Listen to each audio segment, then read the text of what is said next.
Guys, welcome back to my channel. तो आज हम कूल ब्लडेड बेस का फर्स्ट पार्ट स्टार्ट करने वाले हैं। हमारा मेन लीड जिसे अपने बॉस पर क्रश था और वो सीक्रेटली उन्हें एडमायर किया करता था, लेकिन एक दिन उसे न्यूज मिलती है कि बॉस की डेथ हो गई। इस न्यूज के कुछ दिनों बाद ही उसका बॉस काफी बुरी हालत में उसे नजर आता है, लेकिन इस बार उसमें कुछ तो गड़बड़ थी। तो चैप्टर के स्टार्ट में हम एक रेस्टोरेंट का सीन देखते हैं जहाँ पर कुछ कलीग्स बैठ कर ड्रिंक कर रहे थे। उन सभी ने काफी ज्यादा ड्रिंक कर रखी थी क्योंकि अपने बॉस की डेथ की वजह से वो सदमे में थे। उनमें से एक ड्रंक कलीग सहाय करते हुए बोलता है, मैं तो समझ ही नहीं पा रहा कि ऐसा कैसे हो सकता है। इस पर उसके साथ बैठी लेडी बोलती है, तुम ये बात कितनी बार बोलोगे? मुझे लगता है कि अब तुम काफी ज्यादा ड्रंक हो चुके हो, तुम्हें ड्रिंक करना बंद कर देनी चाहिए। इस पर वो दुखी मन से बोलता है, मैं सच में ये बिलीव ही नहीं कर पा रहा कि अचानक से चीफ कैसे जा सकते हैं। I mean, उन्होंने हमें ये बोल दिया कि उनके फ्यूनरल में सिर्फ फैमिली मेंबर्स ही जा सकते हैं। जी, किसी के मरने पर वो इतना हार्टलेस कैसे हो सकते हैं।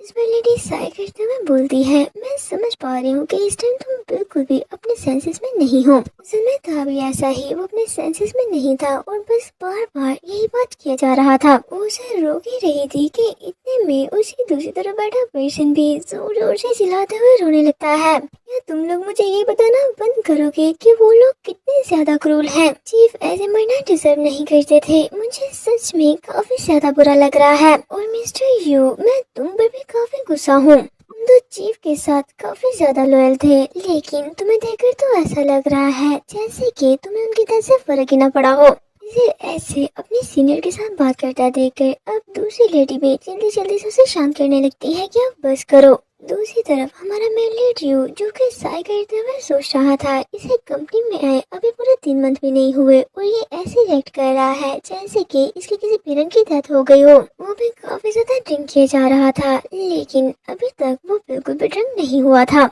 इस पर रेड हेयर वाली लेडी उसे रोकने लगती है कि मिस्टर यू, हम जानते हैं कि आपको ज्यादा नहीं चढ़ती, लेकिन फिर भी आपको कम पीनी चाहिए। ड्रिंक करने के बाद वहाँ पर यू अकेला ही सोबर बचा था, जिसे कि अब सभी को संभाल कर घर वापस भेजना पड़ता है। उन सभी को भेजने के बाद वो रोड पर खड़ा कुछ देर शांत होता है। इतने में ही हम नोटिस करते हैं कि उसका फेस स्लोली स्लोली रेड होने लगा था। वो लड़खड़ा कर चलते हुए सोचता है, शायद आज मैंने कुछ ज्यादा ही ड्रिंक कर ली। यू टेंशन में जितनी मर्जी ड्रिंक कर ले उसे नहीं चढ़ती, लेकिन जैसे ही वो थोड़ा रिलैक्स्ड होता है तो उसकी बॉडी पर ड्रिंक कैसे नजर आने लगते हैं। वो कुछ देर लड़खड़ा कर चलने के बाद पूरी तरह से ड्रंक हो चुका था और रोड पर बैठ के अपना फेस झुकाते हुए रोने लगता है और रोते हुए चीफों को याद करने लगा था। उनके साथ लिफ्ट में टकराना, उनकी आंखों में देखना, उसे सब कुछ याद आ रहा था।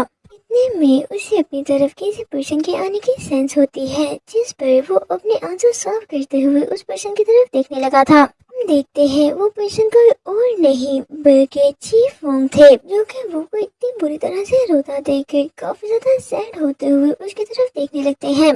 जिन्हें ऐसे अपने सामने देखकर वो तो काफी ज्यादा चौंक गया था और फिर साथ ही अपनी आइज रब करने लगता है कि शायद उसे कोई इल्यूजन हो रहा हो। इतने में चीफ वो उसे बुलाते हैं, जिनकी वॉइस सुनकर उसकी हार्ट बीट काफी ज्यादा तेज हो गई थी। जिस पर वो स्लोली स्लोली अपना फेस ऊपर करके उनकी तरफ देखते हुए पूछता है, चीफ वोंग, क्या ये आप हैं? दूसरी तरफ चीफ वोंग अपनी आंख पर हाथ रखे उसे कुछ बताने का ट्राई करते हैं कि मैं काफी देर से तुमसे ये कहना चाह रहा था, लेकिन इससे पहले कि वो कुछ बोल पाते वो वहीं पर अनकॉन्शियस होकर गिर जाते हैं। जिन्हें ऐसे नीचे गिरता देखकर वो तो हैरान होते हुए वहीं पर खड़ा हो गया था कि आखिर ये क्या है, क्योंकि चीफ वो सिर्फ नीचे ही नहीं गिरे थे बल्कि साथ ही साथ एक स्नेक में भी ट्रांसफर हो गए थे। उसके सामने एक बहुत बड़ा स्नेक था, जिसे देखकर वो बिना सोचे समझे उसे उठाकर अपने घर ले आता है। वो स्नेक अनकॉन्शियस था और बिल्कुल भी मूवमेंट नहीं कर रहा था, जिसे देखकर वो सोचने लगता है, ये तो पागलपन है। आखिर मैं उस टाइम क्या सोच रहा था कि मैं इसे अपने साथ घर ही ले आया। लेकिन जो भी हो, सबसे पहले मुझे खुद को शांत करके ये पता करना होगा कि आखिर इस स्नेक को मैं कैसे ठीक कर सकता हूँ। और साथ ही मोबाइल निकाल कर स्नेक के बारे में रिसर्च करने लगता है, जहाँ से उसे पता चला था कि स्नेक टेम्परेचर के मामले में काफी सेंसिटिव होते हैं। सबसे पहले तो उनका बॉडी टेम्परेचर रेगुलेट होना चाहिए, जिस पर वो घबराते हुए अपना हाथ उसकी तरफ बढ़ाकर उसका टेम्परेचर चेक करने लगता है। स्नेक की बॉडी बिल्कुल ठंडी थी, जिसे देखकर वो फौरन ही जाकर रूम का टेम्परेचर बढ़ा देता है कि इसकी बॉडी तो काफी ज्यादा ठंडी है, लगता है इसे ठीक होने में थोड़ा टाइम लग जाएगा। बस इतना करना ही काफी नहीं था कि वो अब एक हीट ब्लैंकेट भी निकाल लाता है। ब्लैंकेट का टेम्परेचर बिल्कुल हाई करके उसके सांसने को कवर कर देता है। हाँ, ये बहुत अच्छा है, ऐसा करने से इसकी बॉडी और जल्दी वार्म हो जाएगी। स्नेक की अच्छे से टेक केयर करने के बाद वो भी शावर लेकर सोने के लिए चला जाता है। उसे तो अभी तक भी ठीक से चला नहीं जा रहा था, यानी कि वो अभी भी पूरी तरह से ड्रंक ही था। शावर लेते हुए भी उसे इतनी ज्यादा नींद आई थी कि वो एक बार सो ही जाता है। जब वो बाथरूम से बाहर निकला था तो वो फील करता है कि बाहर का टेम्परेचर काफी ज्यादा हाई है, जिसकी वजह से तो उसके पैर ही चलने लगे थे। इतने में उसे अपने सामने कुछ नजर आता है, जिसे देखकर वो काफी ज्यादा चौंक गया था, क्योंकि उसके सामने चीफ वोंग खड़े थे। इस पर वो फौरन ही चीफ बोलते हुए भागकर उनकी तरफ आने लगता है।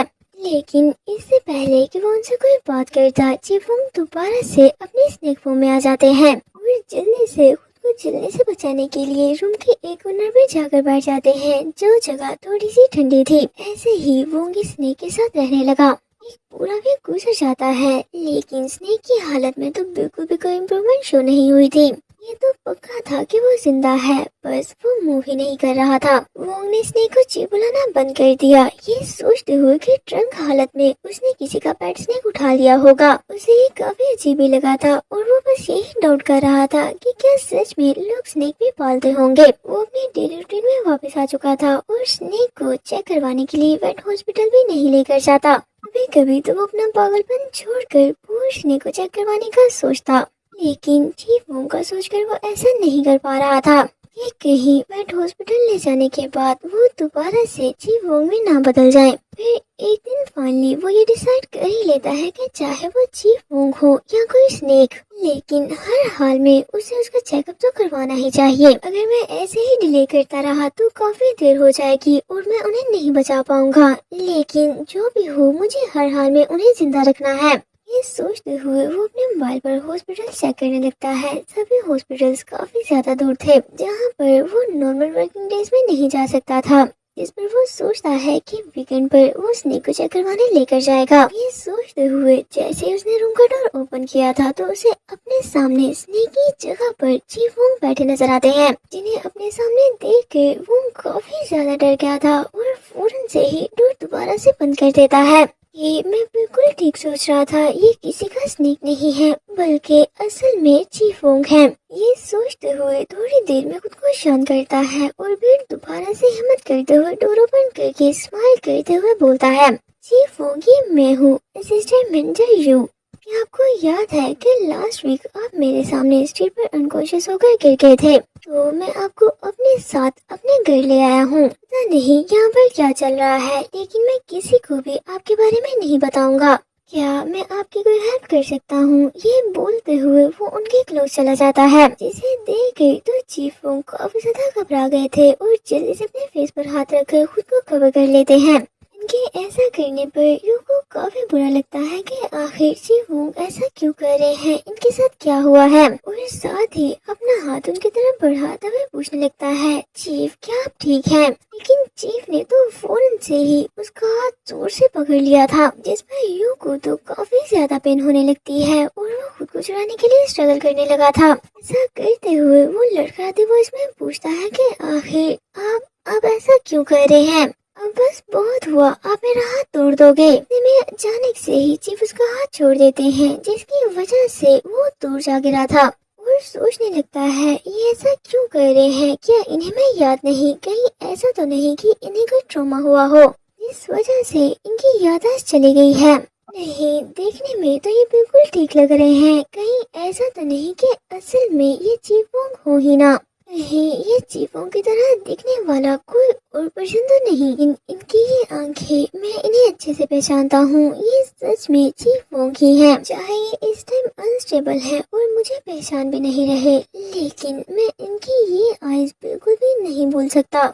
ये हमेशा ही मुझे बिना पता लगे मेरी तरफ देखा करते थे, ये आंखें बिल्कुल भी चेंज नहीं हुई, मैं कभी भी इन्हें पहचानने में गलती नहीं कर सकता। शायद उस दिन गिरने की वजह से ही इन्हें शौक लगा होगा, इस वजह से इनकी मेमोरी चली गई है। और राइट, मैं ये समझ सकता हूँ कि कोई भी इतने दिनों बाद होश में आने की वजह से थोड़ा बहुत वेट बिहेव तो करेगा ही। ये सोचते हुए वो उठकर दोबारा से चीफ की तरफ जाने लगता है, लेकिन इतने में ही चीफ तो फिर से स्नेक बन चुके थे। इसे देख कर वो साय करते हुए अपने फेस पर हाथ रख लेता है कि समझ सकता हूँ। नहीं, मैं बिल्कुल भी नहीं समझ पा रहा कि आगे यहाँ पर क्या हो रहा है। फिर सोने के लिए बेड पर अपनी जगह बनाने लगता है, लेकिन इतने में ही स्नेक तो कूदते हुए उसके बिल्कुल सामने आ गया था, जिसे ऐसे देखकर यूं तो काफी ज्यादा डर गया था, इतना ज्यादा कि डर के मारे वो नीचे ही गिर जाता है और घबराते हुए स्नेक को शांत करने के लिए बोलने लगता है, ठीक है ठीक है, अब मैं यहाँ पर नहीं आऊँगा। और फिर वो रूम के एक कोने पर जाकर बैठ चुका था, क्योंकि उसका बेड अब स्नेक के कब्जे में है। जब उसे पक्का हो जाता है कि अब वो बेड पर नहीं सो सकता, तो वो ब्लैंकेट लेकर बाहर सोने के लिए आ गया था। और वो इस टाइम काफी ज्यादा कंफ्यूज था, ये सोचते हुए कि क्या वो एक स्नेक है जो कि ह्यूमन में कन्वर्ट हुआ, या कोई ह्यूमन है जो कि स्नेक में कन्वर्ट हो रहा है। उसे मेरे बारे में कुछ भी नहीं याद, इसी वजह से वो मुझे अपने क्लोज नहीं आने दे रहा। चलो कोई बात नहीं, जब वो थोड़ा शांत हो जाएगा तो मैं दोबारा से अपने बारे में उसे बताऊंगा, शायद उन्हें कुछ याद आ ही जाए। उसने सुबह काम पर भी जाना था, इसीलिए वो सोने का ट्राई करता है, लेकिन जब वो अलार्म चेक करने के लिए अपना मोबाइल देखता है तो उसके पास मोबाइल था ही नहीं, क्योंकि थोड़ी देर पहले जब डर के मारे वो नीचे गिरा था तो मोबाइल उसके पॉकेट से निकलकर रूम में ही रह गया था। लेकिन सोफे पर अनकंफर्टेबल होने की वजह से उसे नींद ही नहीं आती। आधी रात को वो उठ के दोबारा से रूम में जाने का ट्राई करता है कि अब वो सो चुका होगा, लेकिन दूसरी तरफ तो स्नेक बिल्कुल भी सोया नहीं था और वो गुस्से से उसकी तरफ घूर देखने लगता है, जिस पर उसने घबराते हुए फौरन ही माफी मांगकर दोबारा से डोर बंद कर दिया था। फिर कुछ घंटे वेट करने के बाद दोबारा से डोर ओपन करके चेक करता है, लेकिन इस बार भी बिल्कुल पहले की तरह ही हुआ था, जिस पर वो तो काफी ज्यादा फ्रस्ट्रेट हो जाता है कि आखिर ये सो क्यों नहीं रहा। लेकिन मुझे थोड़ी देर के लिए तो सोने का ट्राई करना ही चाहिए, ये सोचते हुए वो दोबारा से सोफे पर जाकर लेट गया था। इस बार फाइनली उसकी आंख लग ही जाती है, लेकिन ये ज्यादा देर तक नहीं था, क्योंकि थोड़ी ही देर में उसे ऑफिस जाने के लिए उठना पड़ा था। सारी रात ना सोने की वजह से इस टाइम वो काफी ज्यादा एग्जॉस्ट फील कर रहा था। ऑफिस में उसकी ऐसी हालत देखकर एक कलीग वरीड होते हुए उसके लिए कॉफी लेकर आई थी और उससे पूछती है, मिस्टर यू, आज आप ठीक नहीं लग रहे। इस पर यू थैंक्स बोलते हुए स्माइल करके बोलता है, मैं बिल्कुल ठीक हूँ, बस कल रात में ठीक से सो नहीं पाया था। कॉफी देकर उसे याद आता है कि चीफ ने इतने दिनों से कुछ भी नहीं खाया, मुझे उनके लिए कुछ तो बाय करना होगा। पहले भी वो ज्यादा खाना नहीं खाते थे, जो फूड उनका सबसे फेवरेट था मैं उनके लिए लेकर जाऊंगा, लेकिन अगर वो अपनी ह्यूमन फॉर्म में ना हुए तो मैं क्या करूंगा, शायद मुझे स्नेक फूड भी बाय करना पड़े। लेकिन स्नेक फूड के बारे में चेक करके अपना माइंड बदल लेता है कि नहीं, मैं तो बस पोरिची लेकर जाऊंगा। और वो पोरिची लेकर गया था। वो इस टाइम ह्यूमन फॉर्म में थे, जिस पर वो उन्हें खाने का बोलता है, आपने काफी देर से कुछ भी नहीं खाया तो मैं आपके लिए पोरिच लेकर आया हूँ। इसमें चीफ वोंग तो उसे कोई आंसर नहीं करते, वो बस कंफ्यूजिंगली उसकी तरफ देखे जा रहे थे। थोड़ी देर तक ऐसे ही खड़े रहने के बाद जब वो खाना नहीं लेते तो उसे लगने लगता है जैसे वो परेशान हो रहे हो कि कहीं मैंने इसमें पॉइजन न डाल दिया हो। ये सोच कर ही वो बॉल को पकड़ कर थोड़ा सा सूप पीकर उन्हें दिखाता है कि देखा, इसमें कोई पॉइजन नहीं है, तो परेशान मत हो। मुझे पक्का पता है अगर आप इसे ट्राई करोगे तो आपको ये काफी अच्छा लगेगा। इस पर वो भी बोल लेकर बिल्कुल यू की तरह उसे पीने लगते हैं। जिन्हें ऐसा करते देख कर यू जल्दी से उन्हें रोकता है कि आराम से, ये अभी भी हॉट है, आपको स्पून का यूज करना चाहिए। और उनके हाथ में स्पून थमा देता है, लेकिन चीफ वोंग ने तो काफी अजीब तरह से स्पून को पकड़ा था, जैसे कि उन्हें पता ही ना हो कि इसे यूज कैसे करते हैं। कुछ देर स्पून को देखने के बाद वो इनोसेंटली यू की तरफ देखने लगे थे, जिस पर यू बोलता है, क्या सच में आपको ये भी याद नहीं कि स्पून कैसे यूज करना है। और घबराते हुए सोचता है, वेट, लगता है बस इनकी मेमोरी ही नहीं गई, ये मामला तो कुछ ज्यादा ही पेचीदा है। उनसे पूछने लगता है, क्या क्या आपको समझ आ रहा है कि मैं आपसे क्या बोल रहा हूँ, और क्या आप बात भी नहीं कर पा रहे या आप बात करना नहीं चाहते। और अगर आप बस मुझे समझ पा रहे हैं और आपको बोलने में प्रॉब्लम हो रही है तो बस आप अपना सर हाँ में हिलाएं। लेकिन चीफ वुंग तो उसे कोई रिस्पॉन्स नहीं देते। उनके रिएक्शन को देखकर वो बिल्कुल भी समझ नहीं पाता कि उन्हें उसकी कोई भी बात समझ लगी हो, और फौरन ही एक शॉपिंग बैग लाकर उसमें से कपड़े निकालकर उनके सामने कर देता है कि मैंने आपके लिए कुछ क्लोथ्स बाय किए थे, क्या आप इन्हें ट्राई करना चाहेंगे।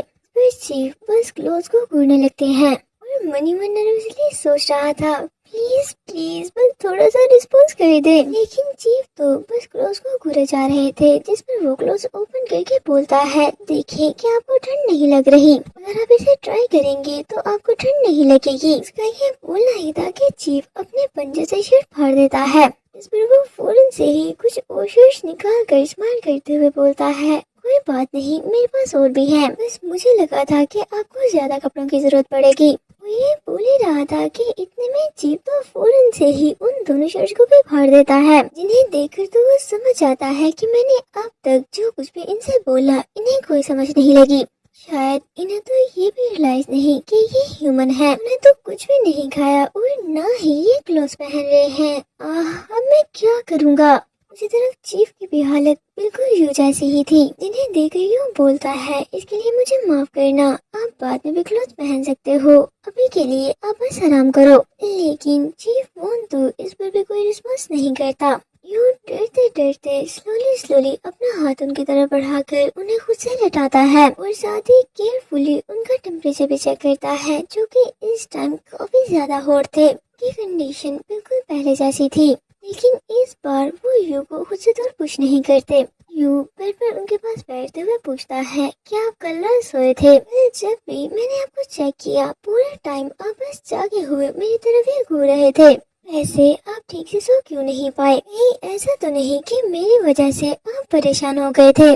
मुझे नहीं पता आप मुझे समझ पा रहे हो या नहीं, लेकिन मैं कभी भी आपको हर्ट नहीं करूँगा। फिलहाल उसके लिए सबसे इम्पोर्टेंट तो यही था कि चीफ वोंग जिंदा है, अगर वो कुछ भी नहीं कर पा रहे तो बाद में वो उन्हें सिखा ही देगा। शायद ठीक होने के बाद इनकी मेमोरी वापस आ जाए, तब तक के लिए वो उनकी टेक करने का डिसाइड करता है। वो काफी प्यार से चीफ वोंग का हाथ पकड़े स्माइल कर रहा था। इस पर चीफ वोंग उसकी तरफ देखते हुए सो जाते हैं। उन्हें अचानक से सोता देखकर वो थोड़ा चौंक जाता है, फिर खुद भी बेड के पास बैठकर उन्हें सोता देखते हुए पास की मेमोरीज याद करने लगा था, जहाँ पर जब वो कुछ डॉक्यूमेंट चेक करवाने के लिए चीफ वोंग के पास गया था। पर चीफ वोंग थोड़े अपसेट लग रहे थे। फिर फाइल लेकर जाने के बाद वो मुड़ते हुए उनसे कुछ पूछने का ट्राई करता है, लेकिन जब वो देखता है कि चीफ वोंग तो डिस्कस सा फेस बने उसे घूर रहे हैं, तो वो वहीं पर रुक गया था और बिना कुछ पूछे वहाँ से चला जाता है। वो फील कर पा रहा था कि चीफ वोंग उसे इग्नोर कर रहे हैं, किसी वजह से वो उस पर अपसेट है। इस सब के बारे में सोचते सोचते उसे काफी ज्यादा टाइम गुजर जाता है। ऑफ करने से पहले एक क्लिक आकर उसे बोलता है हे मुझे लगा था कि तुम्हारा प्रपोजल अप्रूव हो चुका है, आज के लिए तो तुम्हारा काम खत्म हो गया था ना, तो तुम अभी तक यहाँ पर क्या कर रहे हो, क्या तुम्हें घर नहीं जाना? इस पर यू थोड़ा चूमते हुए अपने सेंसेस में वापस आता है और उसे पूछने लगता है क्या तुम्हारा प्रपोजल अप्रूव हुआ भी या नहीं?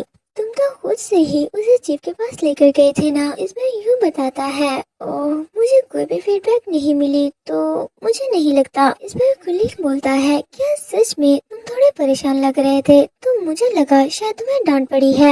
यूं बोलता है नहीं नहीं ऐसी कोई बात नहीं। जिस पर कुलीग पूछता है तो क्या तुम्हारी तबीयत ठीक नहीं? फिर तो अब तक तुम्हें घर चले ही जाना चाहिए था, घर जाकर रेस्ट करो। इस पर यू यस बोलकर सोचने लगता है अगर ये काम की वजह से नहीं तो क्या मैंने उनके साथ कुछ गलत कर दिया है?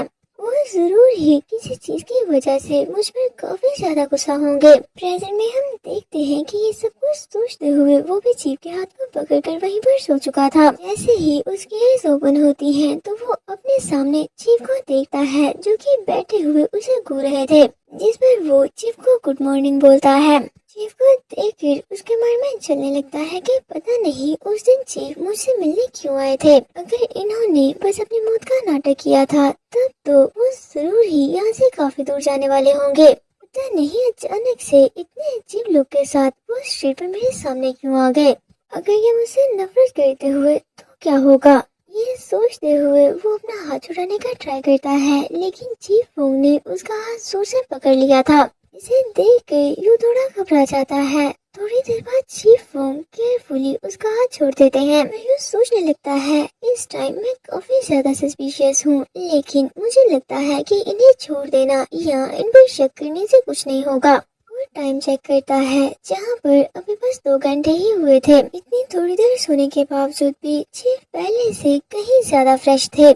यू टेम्परेचर चेक करने के लिए अपना हाथ चीफ की तरफ बढ़ाने लगता है, लेकिन चीफ तो अचानक से ही उसका हाथ अपने मुंह में लेकर बाइट करने लगे थे, जिनके ऐसा करने पर यू तो काफी ज्यादा चौंक गया था कि आखिर इन्हें क्या हो गया है, और जल्दी से खींचते हुए अपना हाथ उनसे दूर करता है। दूसरी तरफ चीफ तो ऐसा करने के बावजूद भी काफी ज्यादा इनोसेंटली उसकी तरफ देख रहे थे, जिस पर यू पूछता है कि आपको भूख लगी है। ऑफ कोर्स आप आंसर नहीं करोगे, लेकिन मुझे लगता है कि आपने इसीलिए बाइट की है क्योंकि आपको फूड चाहिए। आप यहीं पर वेट करो, मैं अभी आपके लिए पोरिज लेकर आता हूँ।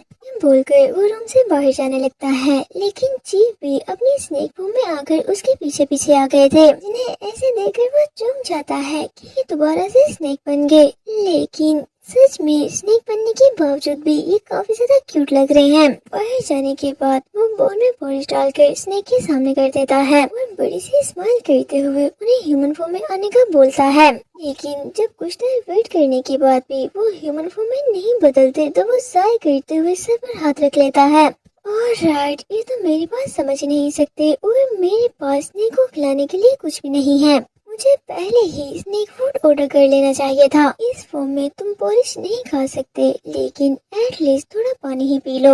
ये बोलते हुए वो एक बोल में पानी भरकर स्नेक के सामने रख देता है, जिस पर स्नेक भी पानी पीने लगा था। ऐसा करते हुए यू को वो काफी ज्यादा क्यूट लग रहा था। फिर थोड़ी देर बाद हम उसे सोफे पर बैठा देखते हैं, जहाँ पर स्नेक भी उसके साथ ही बैठा था और सोच रहा था, ये सच में फ्रस्ट्रेटिंग है कि ये बात नहीं कर सकते। एक पल ये ह्यूमन होते हैं और दूसरे ही पल स्नेक। अगर मेरे साथ कोई रह रहा होता तो सच में काफी ज्यादा मुश्किल हो जानी थी। मैं तो ये इमेजिन भी नहीं कर पा रहा कि अगर कोई मेरे घर में इतना बड़ा स्नेक देख ले तो उसका रिएक्शन क्या होगा। अगर कोई अचानक से ही मेरे घर आ जाए और चीफों को अपनी ह्यूमन फॉर्म में देख ले, तब भी वो काफी ज्यादा सरप्राइज हो जाएगा, क्योंकि चीफों क्लोथ्स नहीं पहनते। मैं अच्छे से समझ चुका हूँ कि हम एक दूसरे से कम्युनिकेट नहीं कर सकते, लेकिन अगर मुझे जरूरत पड़े तो क्या ये अपनी फॉर्म चेंज कर लेंगे। फेरी टेल में जब प्रिंसेस ने फ्रो को किस की थी तो वो अपनी ह्यूमन फॉर्म में बदल गया, तो क्या स्नेक प्रिंस भी ऐसे बदल सकता है। साथ ही ऐसा करते हुए खुद को इमेजिन करके चूक जाता है कि नहीं नहीं, मैं ऐसा नहीं कर सकता। तो क्या मुझे इस पर पानी फेंकना चाहिए? नहीं, ऐसा तो मर्मर स्टोरीज में होता है कि पानी फेंकने से वो अपनी फॉर्म चेंज कर लेती हैं। सब सोचते हुए वो काफी ज्यादा एग्जॉस्ट हो चुका था। इतने में स्नेक काफी क्यूटली उसकी लेग पर अपना सर रख देता है। इसे देख के यूं तो फौरन ही खड़ा हो गया था कि मुझे जल्दी से खुद को संभालना होगा, वरना तो चीफ भूख की वजह से ही मर जाएंगे। फिर साथ ही अपनी कार लेकर सुपरमार्केट जाने लगता है। ये चूहे, खरगोश, चिकन और जो कुछ भी आपको चाहिए मैं लेकर आऊंगा, बस चीफ थोड़ी देर तक मेरा वेट करें। उसी तरफ स्नेक तो उसके जाने के बाद कंफ्यूजिंगली डोर की तरफ ही देख रहा था। फिर अचानक से उसे कुछ होता है, वो स्लाइड करते हुए सोफे से नीचे गिर चुका था। तो गाइस, आज का ये पार्ट यहीं पर एंड करते हैं। अगर आपको वीडियो अच्छी लगी हो तो प्लीज इसे लाइक जरूर करें और कमेंट बॉक्स में आप नेक्स्ट चैप्टर के लिए मुझे बोल सकते हैं। अगर इस पर रिस्पॉन्स अच्छा आया तो ही मैं इसे कंटिन्यू करूंगी, तो इसीलिए आपको इस स्टोरी को भी ज्यादा से ज्यादा सपोर्ट करना होगा। तो चलिए मिलते हैं आपसे किसी और वीडियो में। Until that, take care of yourself and bye bye.